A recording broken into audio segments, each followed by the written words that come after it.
রবিবার রানীনগরে সভা করলেন তৃণমূলের জেলা পর্যবেক্ষক শুভেন্দু অধিকারী। 19শে জানুয়ারি কলকাতায় অনুষ্ঠিত হবে তৃণমূল কংগ্রেসের এক মহাসমাবেশ। এদিনের এই সভা ছিল তারই পূর্ব প্রস্তুতি। এই সভা থেকেই শুভেন্দু অধিকারী অধীর চৌধুরীকে কটাক্ষ করেন।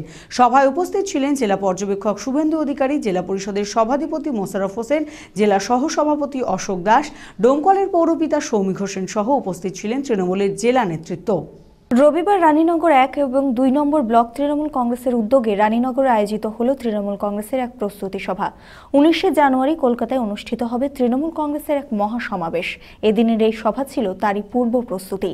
এই সভায় উপস্থিত ছিলেন জেলা পর্যবেক্ষক শুভেন্দু অধিকারী, জেলা পরিষদের সভাধিপতি মোশাররফ হোসেন, জেলা সহসভাপতি অশোক দাস, ডোমকলের পৌরপিতা সৌমিক হোসেন সহ উপস্থিত ছিলেন তৃণমূলের জেলা নেতৃত্ব।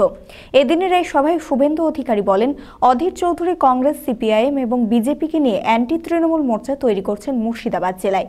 পাশাপাশি একাধিক রাজনৈতিক কাঁটায় অধীর চৌধুরীকে বিঁধেছেন শুভেন্দু অধিকারী। সিপিএম বিজেপিকে নিয়ে অ্যান্টি তৃণমূল মোর্চা খুলেছে। দেখো আমার কিছু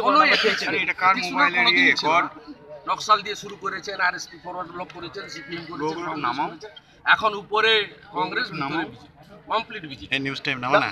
এবং ন্যাচারালি অধীর বাবু এই ভোটটা পাকাচ্ছেন এবং যে সিপিএম এর মিটিং এ যারা যাচ্ছে, কংগ্রেসের মিটিং এ তারা যাচ্ছে, সেই একই লোক নিউজ টাইম নাও। দাদা আমরা এসব জানি, খেলাটা পুরনো খেলা, এসব অনেক হয়েছে, এবারে পারবে না সব করে।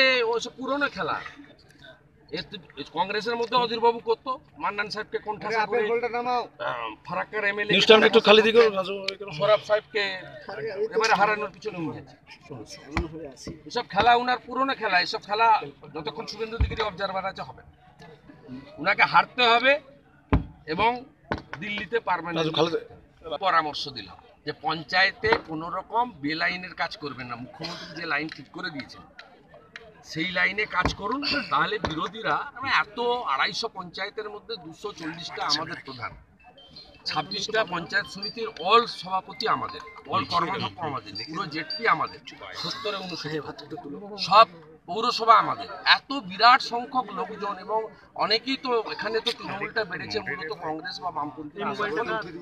স্বাভাবিকভাবে আমি ওপেন সভাতে এটা তাদের বলেছি যে ডেভেলপমেন্টের লাইনটা সরকারের যে লাইন, যে লাইন সেটা রাখুন। লোকসভার আগে বিরোধীদের সুযোগ দেওয়া যাবে না আপনার ব্যক্তিগত কোনো ত্রুটির জন্য, ভুলের জন্য তারা যাতে মাইক টাঙিয়ে জনগণকে বিভ্রান্ত করতে না পারে, এইটা 1 নম্বর। আর 2য় নম্বর হচ্ছে সবাইকে পদ দেওয়া যায় না, সবাইকে নেতা করা যায় না। অনেকে কর্মী থাকেন, অনেকে খারাপ সময়ে সভাপতি ছিলেন,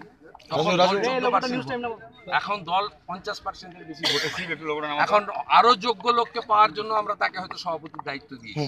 সেই জায়গায় বলেছি যে আপনারা নিজেদের মধ্যে ঐক্যবদ্ধতাটা রাখবেন, আপনাদের অনেক সুযোগ নিয়ে ধরুন একটা কমপ্লিট অ্যান্টি সোশ্যাল ফিরোজ বলে পিস্তল নিয়ে ঢুকে অশোক দাসকে হঠাৎ করে মারধর করে চলে গেছে, অ্যান্টি সোশ্যাল, আমাদের পার্টির কোনো পোস্টে নেই, এবং ফিরোজ উইথ পিস্তল পুলিশ থেকে অ্যারেস্ট করেছে, রিমান্ডে নিয়েছে।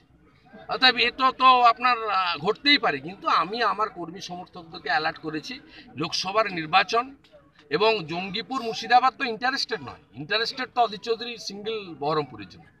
তিনি ডোমকলে এসে বা অন্য জায়গায় এসে সভা করে সিপিএমকে অক্সিজেন দিচ্ছেন কেন, যাতে বহরমপুরে সিপিএমগুলো ওকে ভোট দেয়।